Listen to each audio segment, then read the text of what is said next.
Welcome back to Big Fiction Energy. I'm Dan. I'm Danny. I'm Tim. You should stop and think for a second there, huh? Yeah, just wanted to confirm. Who are It's you late. today? Ooh. Tim. Still Tim. Still Tim. For now. Solid. Staying with it. Nice. So yeah. Consistency is incredibly important. Oh. So I got a question for everybody. You know, those of us sitting around the table in the basement. Not any of you listening at home. Well, I mean, what they that could means. answer, but we're not going to hear them. Oh, gotcha. Just yell really loud. We're like those kid shows and like Face from Nickelodeon. Oh, and, yeah. And Dora. Where's the ocean? It's right behind yeah, me. like it's right behind. Just turn around. You can hear it. But, so we're going to ask you a question. You literally and you're spent just half an gonna hour yell walking it. here. This whole episode's about the ocean. So participation like that. Yeah. Please Or, do you know, you participate. can always participate on, like, Twitter and stuff. We'll talk about that a bit later. Yeah. But seeing as this episode's coming out around Easter, I already can't talk. Whew.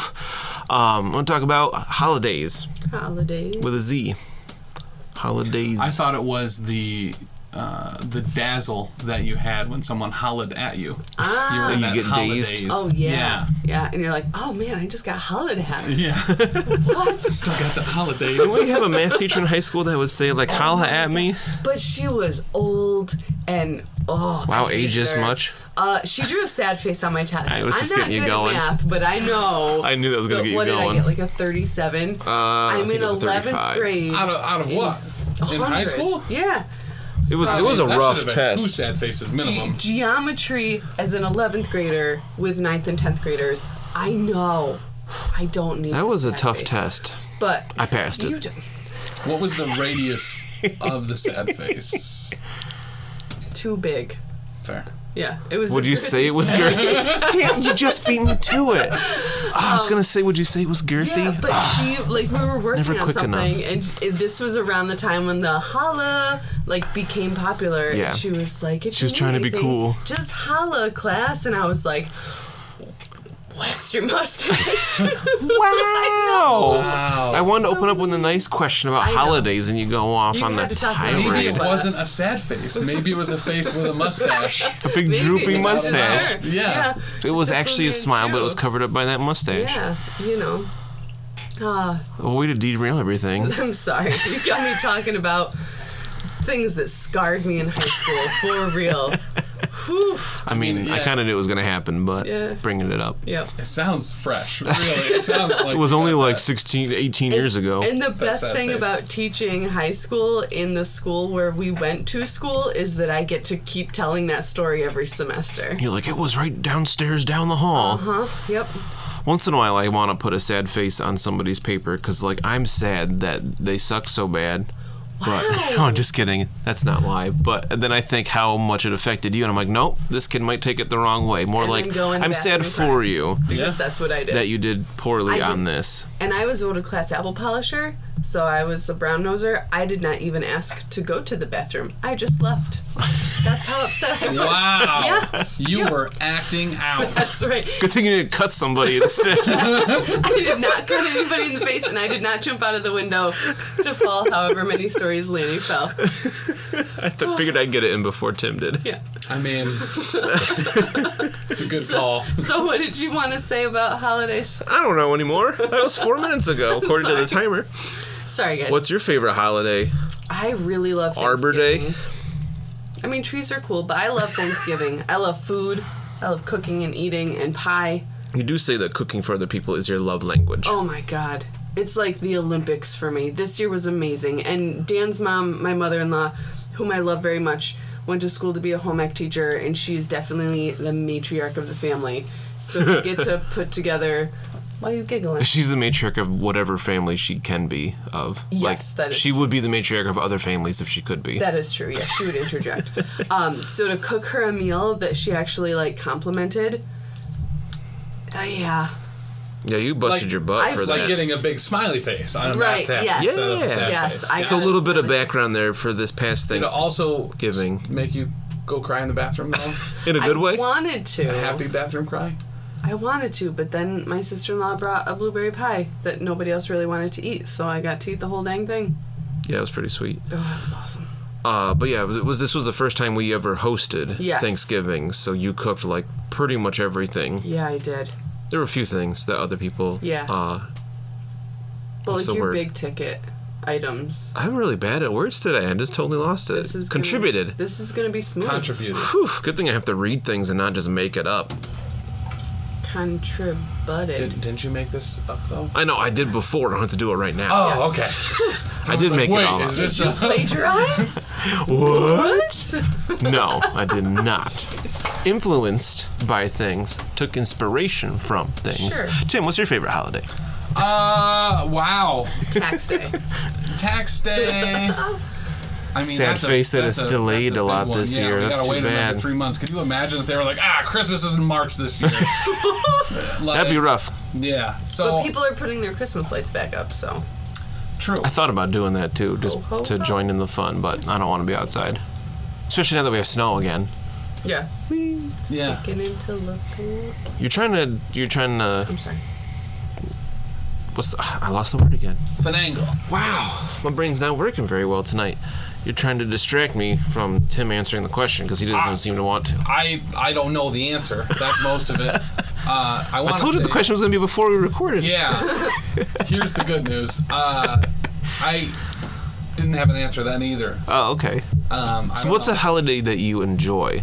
I don't know, man. I didn't think it was going to be... I thought this was a softball. Christmas is cool, but you don't want to say Christmas because everyone says Christmas. I'm going to say best. Christmas. Yeah. Thanksgiving, I feel, no offense, is for people that like really don't want to say Christmas. That was a lot nicer than I thought it was going to be. Easter is, there. Yeah. St. Patrick's Day. It's really only a holiday here so people can drink more than usual. Right, which is not like but it's not always on a Saturday, so sometimes you got to really what do you ruin a do when Tuesday. St. Patrick's Day is on a Tuesday? I mean, I know what people here do. Right. Yeah, in our town it doesn't matter what day it is. Yeah. Correct. Well, and then they have another one anyway, so... Yeah, they just make up their own. Ugh. Arbor Day, kind of sucks. I mentioned that one. Well, it's in the summer, and it's about trees. Trees and are if good, it's in though. the summer, you should be having a cookout. And burning. So is 4th of July your favorite? Because that's all about cookouts, or Memorial Day? It's too warm. July 4th is too warm. Hot. And you gotta you gotta get your kids and all your people and your crap, and you go to a place for like 8 minutes, and Yeah. It's a lot So you of just work. not like holidays? What's wrong No, with I you? love them. I like anything that has a bonfire. Okay. Which is why Arbor Day is like, should you So have it's a like the bonfire? opposite. Right. I mean, It's almost ironic. Well, I thought Yeah. this was going to be an easy question. I didn't realize that was opening a new can of Tim for us. right. Cutting deep today. So I don't know. Love it. The answer is That Tonto. my birthday's pretty soon. Yeah. But that's also when it's hot. Well, not that hot, though. It's we're in only upstate New June. York. It's still snowing like the last week of May. So like, you were normally thawed by June. Anytime we talk about weird weather, my mom always brings up, well, it snowed the day that I graduated on May 18th. Yeah. Every time. Yeah. Every time. My holiday? favorite is Dan, Christmas Dan, because... Your favorite holiday is Christmas? Yeah, because I'm not afraid to cop out. But I love the Christmas season. I actually appreciate that you're not scared to. Right. I like my birthday also, which is coming up. If you're listening to this as it's releasing, which is exciting. Maybe it will be. Dan is going to turn 53. Wow, you're only off by a lot. And when he 34. shaves, he doesn't look a day over 12. That's why I have a beard. But no, I love the Christmas season. We start listening to Christmas music starting like The day after Thanksgiving. day after Thanksgiving night after dinner. We watch our first Christmas movie, which is always a Muppet Family Christmas, which most people don't know, It's a which great is sad. choice. It's so It's good. the best. It's up there with like the top 3 Christmas movies of all time, which are Die Hard, Oh yeah, Muppet Christmas, and the third one. I Home really Alone. like Santa Claus. The Santa Claus. Yeah. We actually watched it. I haven't watched it in years because I want to watch that one with Lily. But we actually watched it one day. What? We were home for something. And she wasn't home. I think she went to a friend's house. So it was like that morning. Danny just put on the Santa Claus, and we kind of watched that while doing whatever. Yeah. Elf is really good too. Oh, I love Elf. love Elf is great. We that's haven't one that watched we. Elf in a few years. Right, that's another one we haven't watched with Lily. want to put a quick disclaimer in right here. If you're listening with younger kids, you might want to skip the next minute or so for potentially sensitive information. Just quick warning. Thanks. It's kind of tricky with the ones that talk specifically about Santa not being real. Yeah. You know? Yeah. Yeah, if it's She's about at believing that in Santa age, Claus yeah. or not, then it's like, nope, I don't even want to introduce her to that. Not yet. Yeah. I need another year. She made it further than I did. That's so sad. Just gonna bring it down here. I feel like there's some interim years where, like, some older kid or some cousin or whatever has told you Santa Claus isn't real, but, like, you still know that if you believe in him, you get rad presents. Yeah. So Right. you're kind of on that line of, like, well, he might. Right? He might not, but... I want to say, if anybody listens to this with their kids, I'm sorry. Hopefully we didn't just burst anybody's bubble. Sorry. Put a little warning on this, a trigger warning. We talk about Santa Claus. Santa not being real. Yeah. Yeah, I think we're going to go with that and head into Chapter 7, which is called Late Talks.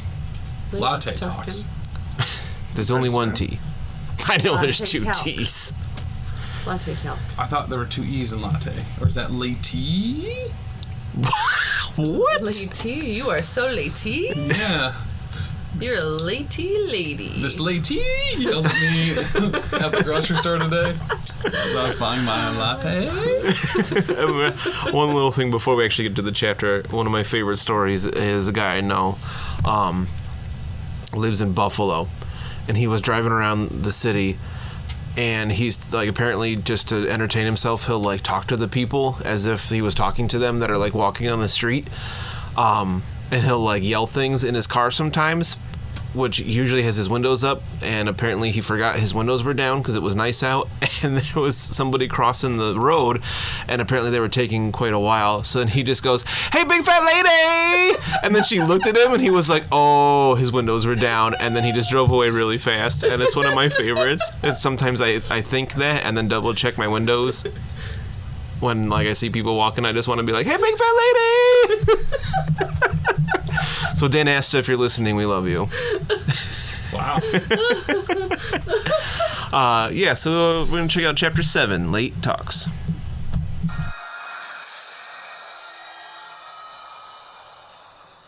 The rest of the day was spent finalizing preparations for the trip. Lani and Brutus were then introduced to the rest of Cass's family. Dasta had a few odd friends that were working with him, or for him. Lani wasn't quite sure. They bickered and picked on each other like they were old friends, though. The first one they met was a terribly tall and thin man named Orthel. He wore all black and had no hair on his deathly pale head. He had a long face with deep-set eyes and deep frown lines around his mouth. Lani noticed he had no smile lines. When Cass introduced him, he merely looked down at them and nodded his head. When he walked away, he seemed to glide over the ground, his feet invisible under his black robes. Wow, he's creepy. Lani whispered after Orthel had left. Yeah, being a practitioner of void magic will do that. Void magic, isn't that the power of Grey Milkin? Isn't that, like, bad stuff? Oh, out here nothing is bad if it keeps you and your friends alive. We don't have giant walls to keep us safe. I've known Orthel all my life. He's good people. Cass looked directly into Lani's eyes. Trust me. Lani couldn't help but nod and smile. Next for them to meet was a person almost the exact opposite of Orthel, a small brown primal with leathery wings attached to his arms, named Nash. My people resemble bats, but I'm not blind at all. Was one of the first things Nash said when the group found him sitting at a campfire. His face twitched at the end, and he sniffed and shook his head roughly. I can fly, though. Comes in handy pretty often. I'll show you sometime. Hey, Cass, got any slop? No, Nash. I never have any slop. You haven't had slop in 20 years.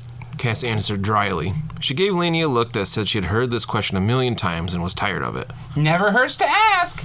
Nash said sullenly, and he looked back towards the fire. Yeah, it does. Cass looked at the small primal until he looked away. Nash is a good guy, but he has his vices. I'm sitting right here. I know. Cass nearly shouted back at the dejected primal. He might be kind of small, but he's not bad in a fight.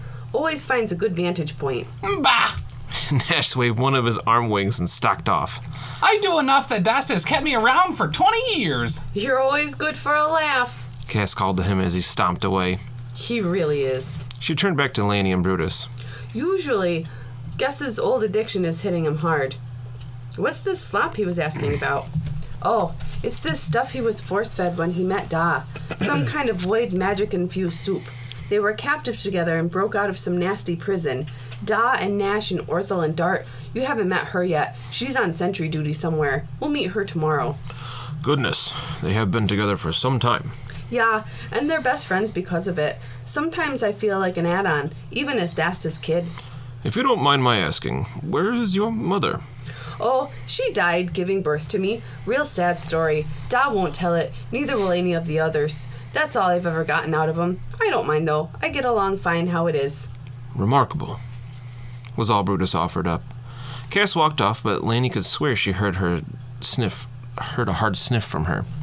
Brutus and Lani spent the rest of the night cozy around a fire, waiting until they could justify going to sleep. They were both exhausted from the stresses of the day, but neither wanted to sleep too soon and miss something important, or to look weak. So you think this is a good idea? Lani asked Brutus while eating a simple meat and vegetable stew. Brutus had a bowl of stew as well, but instead of meat, it contained some of the grains from the jury's feed bags. Yes, do you not? It's all just happening so fast. I mean, this morning I was at Jork's putting on weird makeup. Now Lani trailed off. We're here. We're really out here. I haven't really had time to realize it yet, but we're out of Gaul. We're in the forest. I had never seen a forest before, only read about them in books. I never thought I would, and now I'm sitting around a fire eating trail stew. It's incredible. I'm actually going to pay attention to the surrounding tomorrow instead of... Lani cut herself off, her face blushing. Instead of what? Brutus asked with a smile. Never you mind. Lani said playfully, her face still red. It doesn't matter. This is all too awesome. And I beat you today. Oh, is that why you're so excitable? Brutus raised an eyebrow. Nurk, yeah. I finally got you in a duel, and you were fighting harder than a typical sparring session. Because it wasn't a sparring session. Brutus put down his empty soup bowl and looked directly at Lani. I fought you to the best of my abilities. I decided it would look bad if I just pummeled you into the ground, so I held back, just a little. But then I saw how Dasta was watching. We needed to show our best, so I stopped pulling punches. I don't believe Dasta noticed. You're lucky you're so quick. One hit and you would have been down and sore for a week. Nah, you weren't holding back. If you insist. I believe it is a decent time to get some rest. We'll need it tomorrow. Brutus stood, grunting slightly. For the first time, in the glow of the fire, Lani noticed Brutus's black mane had streaks of silver-gray hair. Maybe it wasn't that Brutus was holding back earlier. Maybe it was that he was getting old. Lani thought, it's just been a long day. People, even minotaurs, don't age overnight. He just didn't want to hurt me. Lani cracked her neck and sprang up as well, soreness from the sudden fight earlier creeping into her muscles. She stretched and said goodnight to her friend as she disappeared into her tent. She turned to her tent and stepped back, someone blocking her way. Cass was standing just in front of Lani, who almost crashed into her when she turned around. Hey. Was all Cass said, a small smile on her face. Hey, not time for sleep for you yet? Lani spluttered out. She felt her heart race and her face flushed red again. She hoped Cass didn't notice the flickering firelight. Nah, I've got a few more things to check out. Like you, I mean. This time it was Cass's turn to redden in the face. I mean, Da wants me to learn more about you before we go. To check out you guys' story, I mean. Oh, okay. Lani sat back on the log they were using as a bench. Ask away. I've got nothing to hide. Cass sat down next to her. Their knees touched for a second, but Cass readjusted her seat and positioned her legs a few inches from Lani's. Okay, so what's your real story? Why dressed as an ogre? Cass started, looking right into Lani's green eyes. Oh, that was the truth. Brutus and I are heading to Dran to find my family. You didn't have family on Gaul? I did. I do. But they just didn't get me. They tried to decide everything for me. Basically kept me locked up. Oh, that sounds awful. I couldn't imagine not being able to do what I want. Really? So it's not just me then? Lani started to get more comfortable and was smiling. What? No, it is just you. Cass scolded her. Why would you want to leave the protection of the city? It's safe there. Don't you remember what I listed off earlier? I didn't even include monsters. We need protection for this trip, just to go from one city to the next. Not everyone is going to make it, I can be sure of that. Da and his friends will. They know what they're doing. But the other people, I don't know. I hope you and Brutus do, but you've never been out here before. You don't know what it's like. If we could, we'd go to the city in a heartbeat. Oh, I guess I didn't think of it like that. I just wanted to get away. Lani was looking down at her feet. She felt like an idiot. Talking about how great it would be out here, she never thought about how hard life could be beyond the walls. They were taught the basics of the wilds in school, but reading about something was very different than actually experiencing it. Well, I'm out here now, and I'm going to make the best of it. I can hold my own. You saw that against Brutus today. Lani was trying to convince herself as much as Cass. True there. You looked good. I mean, you fight well. I don't think I could have bested your friend. Hey. Cass got a large smile on her face, and her big brown eyes twinkled joyfully. What's the deal with you and Mr. Minotaur? He your boyfriend or something? Lani laughed. For a long time. Cass watched her laugh and waited, not quite sure what was so funny. No, he's my bodyguard. He's been my guardian since before I can remember. My folks hired him when I was born to keep me safe in the city. Pretty ironic what he's doing now. Oh. Cass said, looking away in embarrassment. So you're not, like, a thing? He's kind of like a big brother with horns. He helps me to get out of trouble and to keep me safe. The city is not the peaceful place you're making it out to be. It's full of people just trying to get ahead, using fear and sometimes outright violence to get what they want. My parents were on their way to being like that. They used their position to keep people scared. Not like out here. If you are scared of something, it's because you have reason to be, not because someone on The Views told you to be. The Views? Cass scrunched her face up in confusion at the term. Yeah, it's like what people watch for entertainment and news. Watch what? Like a pit fight? What? No, like on a screen. My parents are on a show like News where they talk about what's currently happening in Gaul and what they think is important to people hear about. It's mostly garbage, though. I guess they're good at it. They're pretty famous. Lani. Cass put a hand on her shoulder. I have no clue what you're talking about, and I doubt I ever will, but I'm okay with that. I can explain it more if you want. I've never cared for The Views, but I know a bit about it. No, that's all right. I want to know more about you, not what entertains people in Gaul. All right, what else do you want to know about me? Cass thought for a moment and then smiled and asked, What's your favorite food? What? How does that help with the van? Well, maybe we can fix it sometime. Or maybe it'll make you think of food that you have a bad reaction to and we can avoid it. Oh, good point. I think it would be the sweet nectar drink. I guess that's not really food, but Jork makes the best sweet nectar I've ever had. Describe that to me. I've never heard of it. Cass nudged closer to Lani, and the two talked by the fire late into the night. Jork put his last mug back under the counter and rolled his shoulders. It had been a good night. A long night, but a good night. He started the day giddy after helping Lani with her disguise. It was surprisingly fun, and he knew she had a good shot. He hadn't heard anything yet and figured that was a good sign. The bar was busy the rest of the day and evening, and he hadn't had too much time to think on things, but he was in a good mood all day, and it showed in his patronage. Jork collected the money from behind the counter and headed to the door for home. He let out a loud grunt as the door blasted in, taking him off his feet and sending him across the room to crash into the far wall. He fell to the floor hard, landing on his side. He heard something pop in his shoulder, and his head swam with pain. He had a hard time making out what was happening next. He thought 3 or 6 figures walking across the darkly lit room towards him. One was tall, very tall and skinny. The next was shorter, but not short and broader than the first. The last was short. No, not short. It was hunched over, walking on its feet and knuckles. Yes, there were 3. Jork's vision cleared enough to tell for sure. The 3 figures leaned over him. The crouching one was drooling. They were mongers, Jork slowly realized. Ex-monger mercenaries, actually. They were not wearing any uniforms. They had the same weird tendrils for hair and gray skin of the mongers he'd seen in the past, but these were wearing terrifying skull masks. The crouching one was covered in chains and manacles, the tall one holding onto a length of these chains attached to a collar around the thing's neck. All about them clung the usual dark miasma, full of tiny specks of black detritus or whatever it was that floated around the things. The not-as-tall one wore a robe of deep violet. It looked down at Jork and asked in a thin, not unpleasant voice full of calm, Where is Lani Jahirin? With the mask covering most of the ex-monger's face, Jork only saw the bottom half of the mouth move. It was unsettling, hearing the common tongue spoken from a mouth with no lips, but the words were still perfectly understandable. I don't know who you're talking about. Jork lied. With dizzying speed, the monger holding the chain lashed out with a blade pulled from some unseen scabbard. The first 3 long spines protruding from Jork's skull crest were shorn off with deadly precision. Jork howled in pain, frustration, and fear. An orc's crest was a sign of status and physical dominance, not to mention necessary for securing a partner. Now Jork was missing 4 spines. He would be an outcast. Let us not dawdle in falsehoods. I presume I do not need to threaten you after my associate Rashek's display. I'm a fast learner. Jork agreed through clenched teeth. Good. Then I feel we have much to discuss. The monger motioned with a hand, and the hunched, burly creature grabbed Jork by the arm and thrust him into a chair. Jork grunted with more pain as his injured arm was jostled. He was sure his collarbone was broken. What can I do for you? Jork said, trying to remain calm. In truth, he was more frightened than he had ever been. He was racking his brain, trying to decide what to do.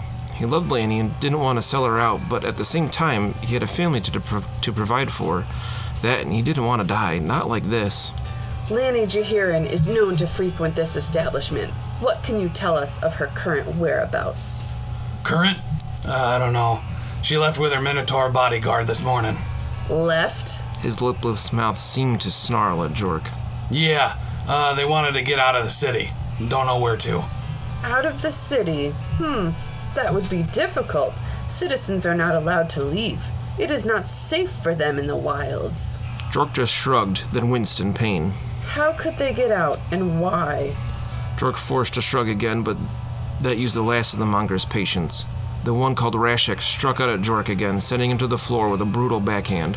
If you have told us all you know, then we are done with you. The robe monger stepped over Jork, who was spitting blood onto the floor. The last blow knocked 2 teeth from his mouth. Jork growled as the mongers made their way to the exit. The robe one looked back for a moment and then to Rashek. The robe one left the bar, but the other 2 walked back to Jork's prone form, who was now trembling in fear. No reason to act tough, Rashek said in a voice dry as sandpaper, his grip on the chains loosening. Girl hadn't seemed too interested, but loves a tough guy. Jork tried to master his fear, snarling at the mongers, but their presence was overwhelming. The dark motes in the air made it hard to breathe. The asthma made it feel difficult to get up. The large body of the heavy monger on top of him made it even more difficult. It was exceptionally hard to breathe when the teeth of the creature cut deep into his throat. Jork's last thought was that he betrayed Lani, and nothing came of it but fear, pain, and death.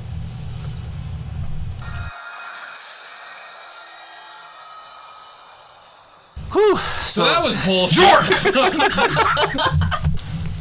Oh, wow. Tell us how you really feel, Tim. I think that's number 1, dumb. Number 2, real dumb. If that was a math test that Danny took, I would put a big frowny face on it. Big old frowning face with a mustache. I've been really excited for recording this episode purely for your reaction to that last scene. So I had read a little bit of it, and I had seen the part where he got his spines cut off, and I thought that was the worst we were looking at. I mean, that was pretty bad to start. So here's the good news. Yeah. That wasn't the worst. No, it wasn't.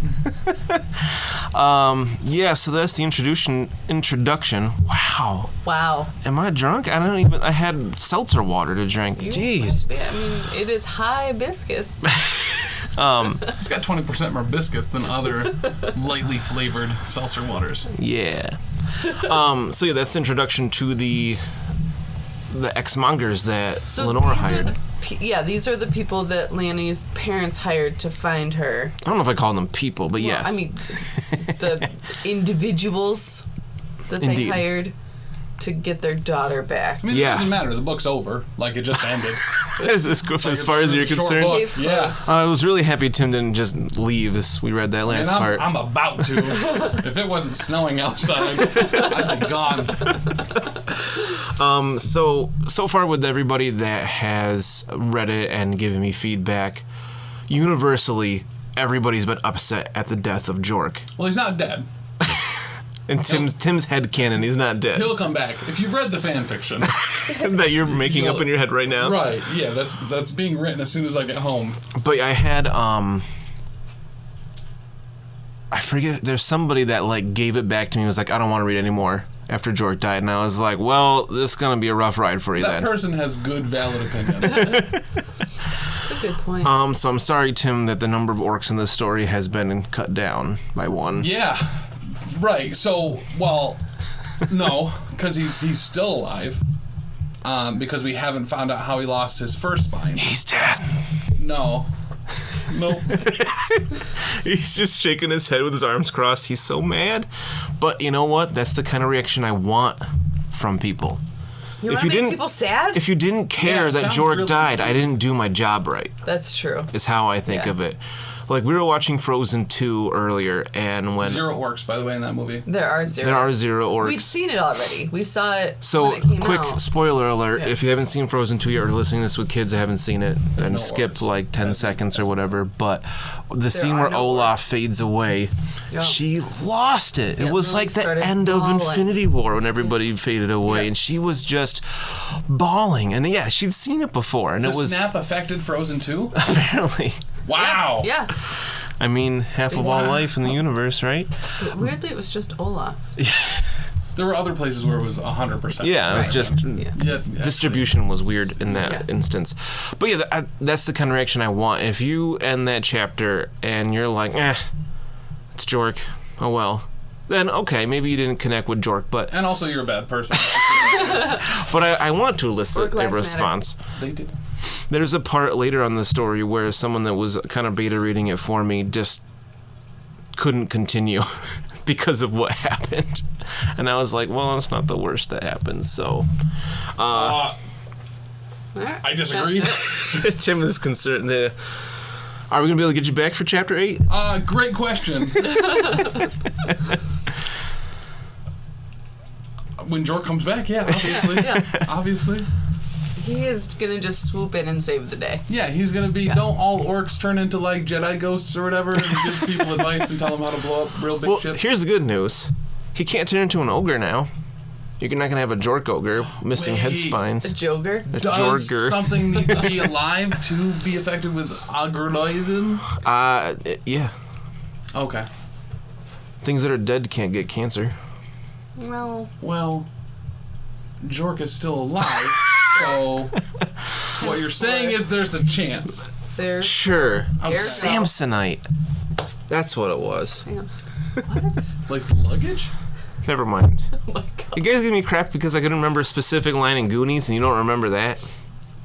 I don't know. I blacked out. I don't know what you're talking about. I mean, you were referencing Dumb and Dumber, so I continued the reference and you guys I've just never lost seen it. Dumb and Dumber.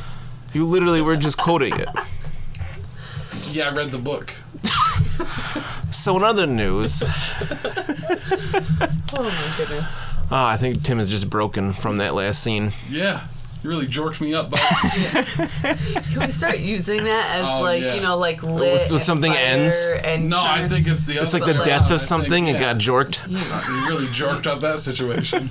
Yeah, man, I am so jorked. I don't know what context that means. It's like the F word. You can use it. No, for that's literally nerd. anything.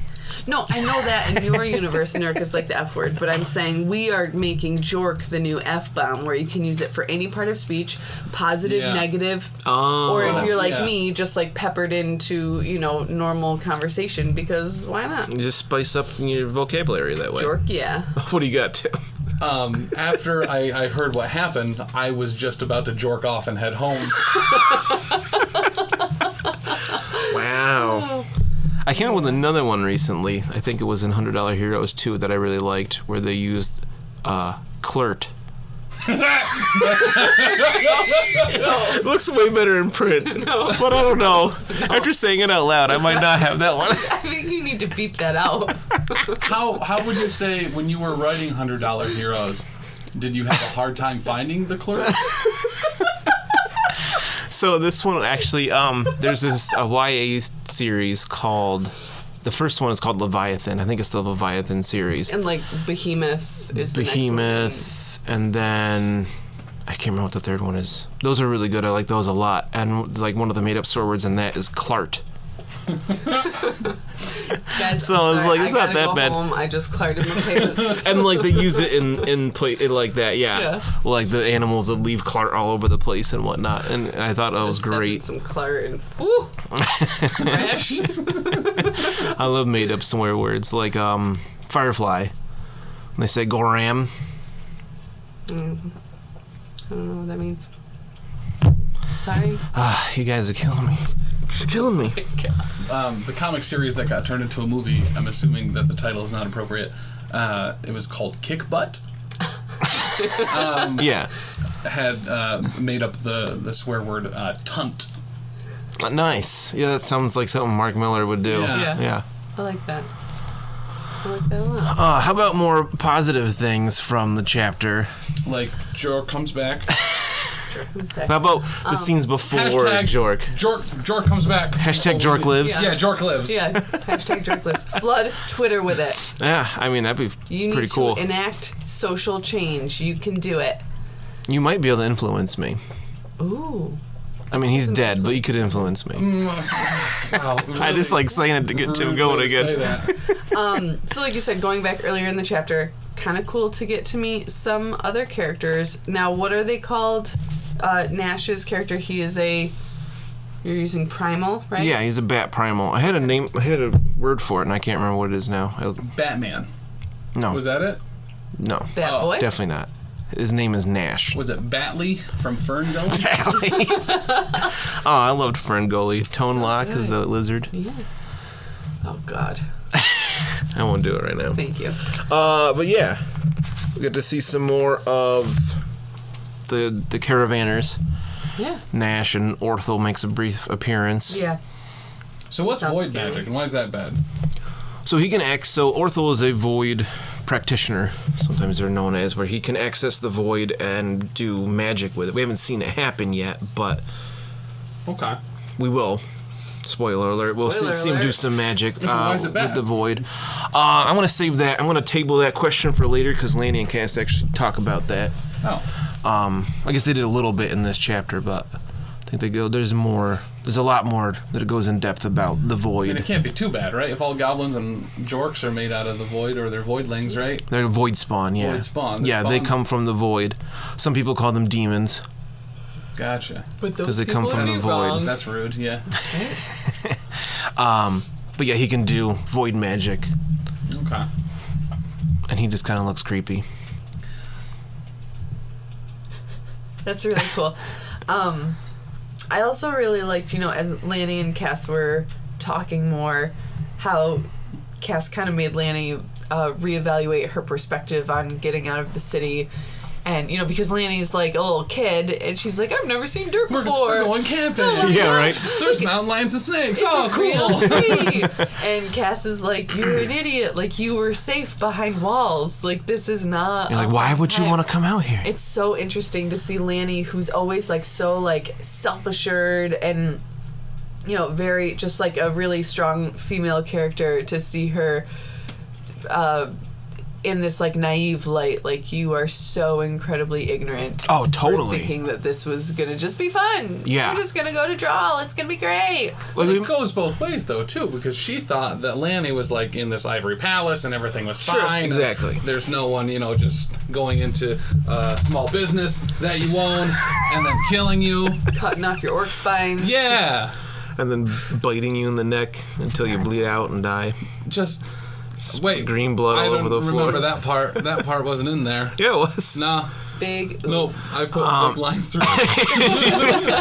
I crossed You it just out. cross so it it's not out. True. Yeah. Do you just delete it from our shared Google doc? Yep. A good thing that's a copy of it then. Yeah, you'd be surprised that there's a lot more Jork in this. I don't think I gave you editing abilities, You did actually. not. He made some strong and heavy-handed suggestions. Yeah. In the You could. Google. There's an entire 3 chapters. It's just called the Jorkin' Around chapter. Don't mind me, just jorking around. On, jorking off, jorking out. Wow. So I imagine the relationship between Lani and Cass at this point is kind of like the classic Prince and the Pauper kind of thing, except they're not switching places, because obviously Cass isn't going to the city at this point. So, it's that kind of both realizing that maybe what they had wasn't that bad, or what they want isn't as good as they think. Grass is always greener kind of thing. Right. But yeah, mentioning Lani's naivete, I think we brought up before, is definitely another one of her character flaws, her impetuousness, and it's a big part of it. She rushes into things without fully understanding it. Like, she mentioned how she's learned a little bit about the wilds in school, but it was enough to make you scared of it, so you didn't want to go there. But she was like, no, I don't want to be in this place. I'd rather take my chances there, kind of thing, which we'll see some reasons why. It's called the Wilds. Why is it dangerous? Why do they have walls? Why is everybody so scared? My parents will only buy me Cool Ranch Doritos, and I really like nacho cheesier, so I'm gonna go live in the wild. Yeah. I was like, where is he going with this? That's exactly why she left. Yeah. And I love, like, the tiny detail. Like, Cass wants to know her favorite food. Like, I love knowing that about people. Like, just those little details that really help you get to know a person and whether or not you can actually trust them. Make him more of a character, more realized. Yeah. Because if they're like, my favorite food is steamed broccoli. I do really like So steamed I was about broccoli. to ask, what foods are red flags for you should not trust this person? Quinoa. Yeah, quinoa's It's pronounced weird. quino. Quinoa. Quinoa. What the heck is a quino? Anyone's like, oh love man, that you ad. need to try my vegan tofu bake. I mean, I'll To be try fair, it. not all tofu is vegan, so the fact that they make a vegan tofu now is actually really progressive. How do you get tofu that's not vegan? I thought it was soy. Right, just put bacon on it. Bacon wrap Tofu is soy. Nufu is me. It's an incredibly obscure reference. Copyright flag. I would Teen love. Titans out the No, wazoo. you don't give. I was gonna say, I would love it if somebody could. Oh, sorry. You know, Delete it. Delete. bunch of nerd points if Little you Colossus knew what is that was it's from. All right. So yeah, if you want to take a guess at what that was from, even though they kind of already told us, or get back to us about anything, let us know what you think. We'd love to hear feedback. How angry are you that Jork is now dead? Incredibly dead and not You ever really coming need to back. enunciate dead so much. Yeah, I just want to make sure you Allegedly. accept it. He's allegedly dead. Allegedly. Check us out on Twitter at icedan_HDH or Facebook, Dan Cole Author, facebook.com/Dan Cole Author, or just dancoleauthor.com, the home of the blog. It comes out every other Thursday opposite this podcast. What am I missing? You can also follow me at Jork is not dead. Dan is wrong, and this book is over because Jork is dead. At He finally admitted it. At twitter.angelfire.geocities. Angel Fire. Is that your live journal? Yeah, my Zanga. In MySpace? Yes, Zanga. I don't remember that one. Also, at this point, I want to say thanks to Sirenscape for making an awesome product that we use for the sound effects and music throughout the pod. Yes, and big shout out to the Lighthouse Lounge down near Cannon Beach. Great ice cream. So they only have ice cream, right? Yeah, a lot of ice cream. Dirty, dirty water. It's wet, isn't it? I think is on the door. Alrighty, well. Yeah, rock on London, rock on Chicago. Jork is still alive.